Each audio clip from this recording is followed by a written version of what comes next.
संजय राउत को लेकर के बहुत बड़ी और ब्रेकिंग अपडेट आ चुकी है जो मैं आपको इस वीडियो में बताने वाला हूं, जिसको सुन करके आप दंग रह जाएंगे। तो संजय राउत अपना नए पैंतरे जो है वो चला रहे हैं जमानत के लिए, और किस तरीके से संजय राउत ने एक बड़ा चाल चल दिया है जिससे कि यहां पे अब विपक्ष भी सिर पकड़ के बैठ चुकी है। लेकिन इस बार संजय राउत ने क्या ऐसा चाल चला दिया जिससे कि विपक्ष को सिर पीटना पड़ा, आपको बताते हैं इस वीडियो में। और उद्धव ठाकरे ने क्या गेम खेल दिया ये भी आपको बताते हैं, पूरा विषय डिटेल में बताएंगे। और इससे पहले आप इस वीडियो को शेयर करें, सब्सक्राइब करें और चैनल को लाइक करके जरूर अपने दोस्तों के साथ शेयर कर दें। आपको सबसे पहले बता दें कि संजय राउत जब से जमानत नहीं मिल रही है और जब से जेल में वो गए हैं तब से उनकी समस्याएं बढ़ गई है। इधर समाज और संसार में तो पूरी तरीके से थू-थू हो गई है। लोगों ने ये कहना शुरू कर दिया, उनके कार्यकर्ता और परिवार ने ही, कि संजय राउत ने कुछ ऐसा गलत काम किया होगा तभी उनको जेल के सलाखों के पीछे जाना पड़ रहा है। आखिर क्या ऐसी मुसीबतें हैं, क्या ऐसा कारण है कि संजय राउत बार बार कोशिश कर रहे हैं अपनी जमानत को लेकर के, लेकिन उनको जमानत नहीं मिल रही है। और यही रीजन है कि संजय राउत के ऊपर से अब लोगों का भरोसा जो है वो गिरता जा रहा है। उनके परिवार भी उनके ऊपर अब भरोसा नहीं कर रहे हैं, उनका कार्यकर्ता उनके ऊपर भरोसा नहीं कर रहे हैं, क्योंकि बार बार जिस तरीके से संजय राउत को झटका पे झटका मिल रहा है, तो ऐसे हालात में संजय राउत अपने सिर को पकड़ के बैठे हुए हैं। लेकिन दोस्तों इस बार एक ऐसा चाल चल दिया गया है जिससे कि सिर पिट रही है महाविकास आघाड़ी सरकार के गुर्गे। और यहाँ पे सिर पिटने का रीजन ये भी है कि कहीं ना कहीं केंद्रीय एजेंसियां ने जो चाल चल दिया वो संजय राउत के ऊपर भारी पड़ गया है, क्योंकि इन्फोर्समेंट डायरेक्टरेट ने जितने सारे सबूत इकट्ठा किए हैं और जितने 672 परिवार हैं उनके जो बयान दर्ज करवा लिए हैं, इससे संजय राउत की मुसीबतें बढ़ी हैं और इसमें संजय राउत का पूरी तरीके से नाम सामने आ गया है। लेकिन दोस्तों आपको यहाँ पे और बड़ी एक ब्रेकिंग खबर बता देते हैं कि संजय राउत ने शरद पवार के साथ मिलकर के एक बड़ा गेम खेल दिया है, बड़ा चाल चल दिया है। लेकिन ये सोर्सेज से खबरें आ रही है जो कि बहुत बड़ी और ब्रेकिंग खबर है कि शरद पवार ने एक चिट्ठी भेजी है संजय राउत के पास। अब ये सवाल खड़ा हो रहा है कि जब उद्धव ठाकरे को जेलर के कैबिन में मिलने नहीं दिया जाता है तो संजय राउत को कैसे शरद पवार की तरफ से चिट्ठी भेजी गई। अब उस चिट्ठी की इन्वेस्टिगेशन होने की मांग उठ रही है कि आखिर उस चिट्ठी में शरद पवार ने संजय राउत को क्या भेजा और उस शरद पवार ने ऐसा क्या उसमें खुफिया कुछ बातें लिख दी, जो कि सवाल गहमा गहमी चल रही है। चारों तरफ सवाल उठ रहे हैं, पैदा हो रहे हैं कि आखिर संजय राउत क्यों उकसा रहे हैं शरद पवार को। हालांकि शरद पवार तो 1.5 महीना तक हो गया, लेकिन शरद पवार ने एक बार भी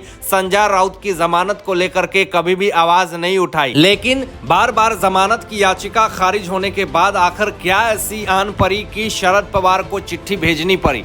अब या तो शरद पवार की ये नई चाल हो सकती है, या फिर संजय राउत ने जेलर के द्वारा या फिर ऑर्थर रोड जेल से कुछ गुर्गे को भेजा होगा चिट्ठी भेजने को। तो ये चिट्ठी को लेकर के बड़ा बखेड़ा खड़ा हो रहा है कि आखिर क्या इसमें कुछ गुर्गे का नाम है कि इस गुर्गे का नाम मत लेना।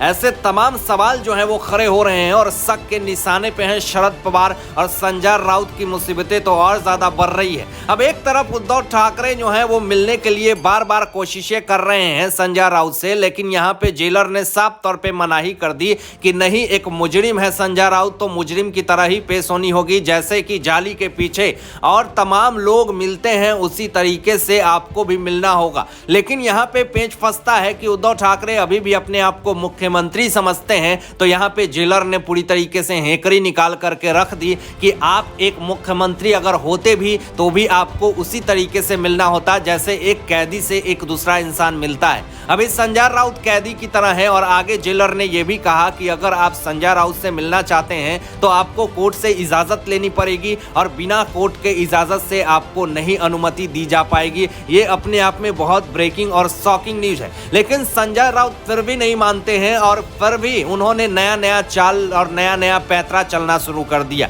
अब जहां पे आपको बता दे दोस्तों कि सामना में संपादकता करते हैं संजय राउत, तो उसमें अपनी बात रखने में वो पीछे नहीं हटते हैं। वो हमेशा शिवसेना की, बाला साहब ठाकरे की हमेशा बड़ाइयां करते हैं, तारीफें करते हैं और विपक्ष के खिलाफ आवाज उठाते हैं। लेकिन सामना में भी आपको बता दें कि अब संजय राउत के के खिलाफ बातें हो रही हैं, क्योंकि संजय राउत जो हैं वो कहीं ना कहीं अपनी जमानत को लेकर के जमानत नहीं दिलवा पा रहे हैं। तो ये सारे सवाल खड़े हो रहे हैं कि आखिर क्या ऐसी मजबूरी है, क्या ऐसी समस्याएं हैं जो संजय राउत अपनी जमानत नहीं दिलवा पा रहे हैं। इन सब चीजों में जिस तरीके से आरोप दोस्तों संजय राउत के ऊपर लगा वो अपने आप में बड़ी बात है और उनकी हेकड़ी भी निकलनी शुरू हो गई है। लेकिन आपको बता दें कि किस तरीके से सुजीत पाटकर 100 करोड़ के घोटाले में फंसे, जो कि बीएमसी से फर्जी कंपनी बनाकर के 100 करोड़ का घोटालेबाजी किया। तो इसमें भी संजय राउत की समावेशी है, क्योंकि संजय राउत और सुजीत पाटकर दोनों घनिष्ठ बिजनेसमैन हैं।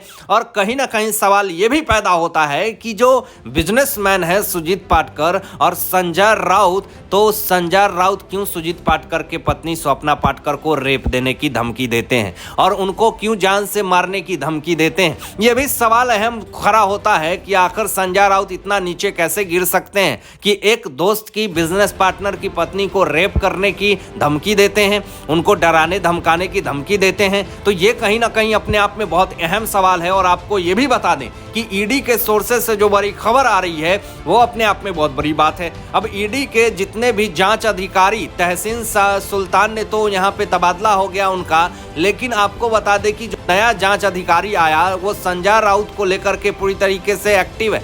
अब संजय राउत जो है वो ईडी के निशाने पे है। अब ईडी बार बार विरोध कर रही है संजय राउत की जमानत को लेकर के। कोर्ट में भी दलीलें जिस तरीके से दी है ईडी ने, उन सब चीजों में फंसते हुए जा रहे हैं संजय राउत, क्योंकि सारे सबूत जो हैं वो उनके खिलाफ हैं और सारे बयान जो हैं वो संजय राउत के खिलाफ है। तो ऐसे स्थिति में संजय राउत का बच पाना मुश्किल है और आने वाले समय में संजय राउत की खटिया खड़ी होने वाली है।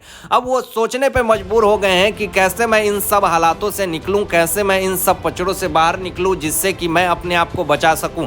लेकिन अब आप केंद्रीय एजेंसियों को एक तरफ टारगेट करते हैं और केंद्र सरकार से सिफारिश करते हैं कि मुझे जमानत मिल जाए, तो वो तो होने वाला नहीं है। अब दोस्तों यहाँ पे ला के चौखटे चूम रहे हैं सुनील राउत, संजय राउत के भाई, केंद्र सरकार की, भाजपा सरकार की। लेकिन ये संभव नहीं होने वाला है, क्योंकि जब आप सत्ता में थे तो लोगों के मुंह तोड़ने की बात करते थे, महाराष्ट्र में आना तो देख लूंगा, ऐसी ऐसी खबरें, और बीएमसी से दूसरे के ऑफिस को गिराने की बात करते थे। हरामखोर शब्द का भी प्रयोग किया, सीबीआई को कुत्ता तक कह दिया, और सुबह सुबह प्रेस कॉन्फ्रेंस करके आप किस तरीके से जांच एजेंसियों के कार्य में रोकथाम लेते थे। अभी जिस तरीके से बवाल खड़ा हुआ है, जिस तरीके से बखेरा खड़ा हुआ है, इन सब पचड़ों में संजय राउत बुरी तरीके से फंस चुके हैं और आने वाला समय जो है वो संजय राउत का बहुत बुरा हाल होने वाला है। अब एक तरफ उद्धव ठाकरे के ऊपर भी कार्रवाई करने की मांग हो रही है कि संजय राउत इतनी बड़ी घोटालेबाजी कर रहे थे, इतनी बड़ी धांधली कर रहे थे, तो आखिर क्यों नहीं उद्धव ठाकरे ने एक बार भी आगाह किया? क्या उद्धव ठाकरे को कुछ पता नहीं था? ये महावसूली सरकार, महाउगाही सरकार, लूट खसोट वाली सरकार जो है वो किस तरीके से महाराष्ट्र की जनता को लूटा है, खसोटा है और पूरी तरीके से गरीब बनाने की कोशिश करी है। तो उद्धव ठाकरे के ऊपर भी जांच करने की मांग उठ गई है।